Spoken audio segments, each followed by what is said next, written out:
Body States by Dr. Gelbart.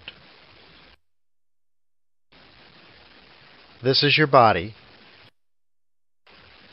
This is your mind. This is what happens in your body under stress. In the short term, in the brain, trouble concentrating, distractibility, overwhelm, insomnia, sexual dysfunction, and increased self-doubt.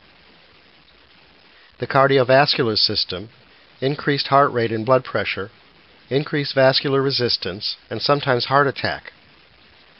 GI, increased stomach acid, ulcers, gastroesophageal reflux disease, decreased blood flow to the kidneys.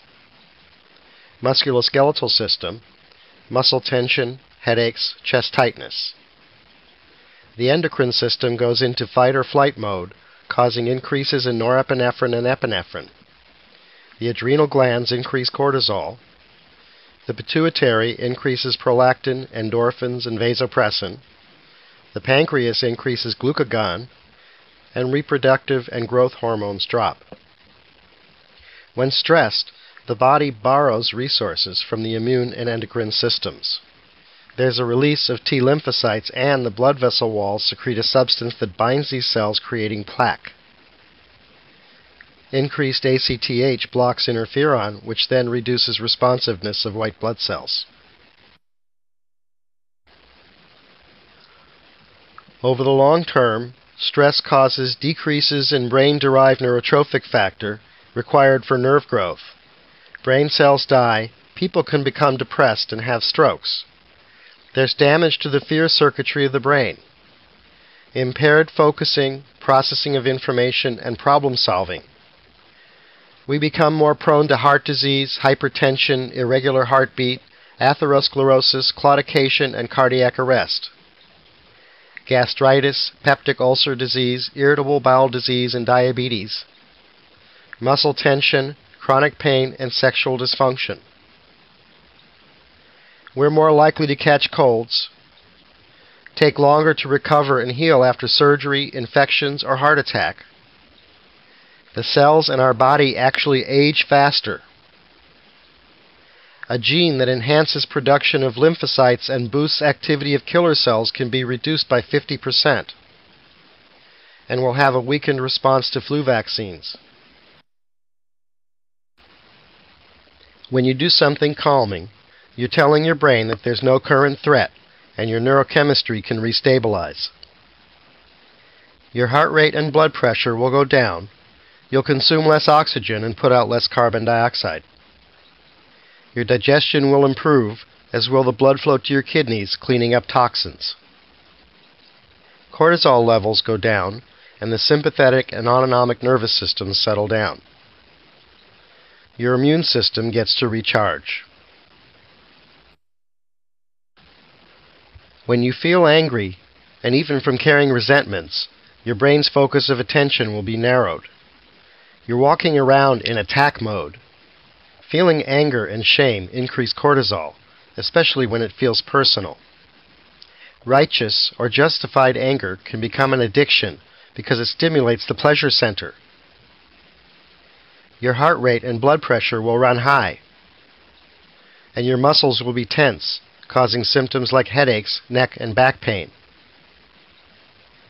Many people carry their emotions in their guts. Testosterone, adrenaline, and cortisol levels will be high. There's evidence that feeling loved enhances the immune system. It's possible that feeling anger weakens it. When you feel love, or even simply creating loving feelings in your mind, you're stimulating your pleasure center.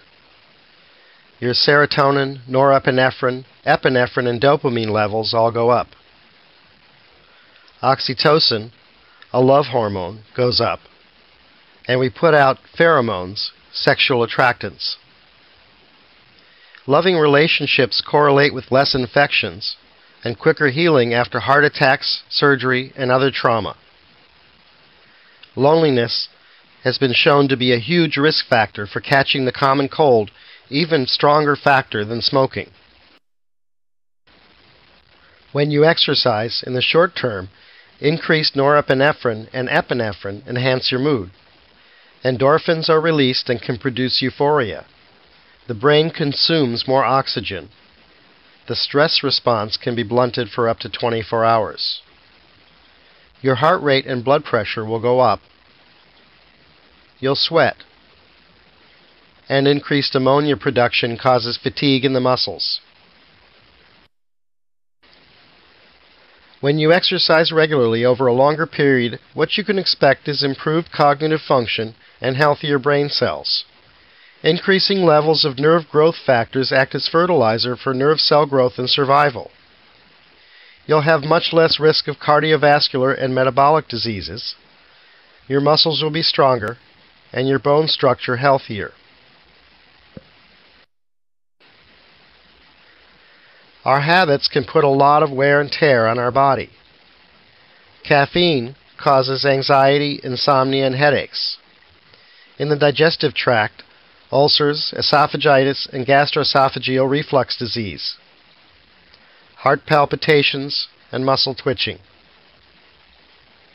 Cigarette smoking, while it stimulates cognitive function in the short term, increases your risk of strokes and heart attacks, lung diseases, and cancer.